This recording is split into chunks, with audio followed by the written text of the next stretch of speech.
Kdybych byl ředitel celé země koule, usek bych některým chlapům jejich koule a pak ty voly zapřáhl bych do pluhu, ať mají taky nějakou zásluhu.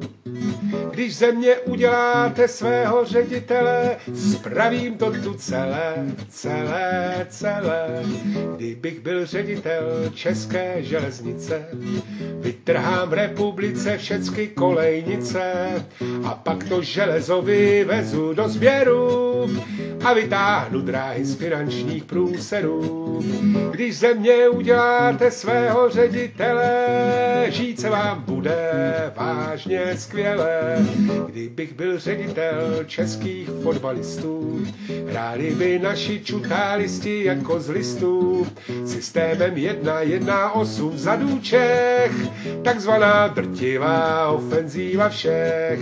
Když ze mě uděláte svého ředitele, čumět bude i sám velký Pelé.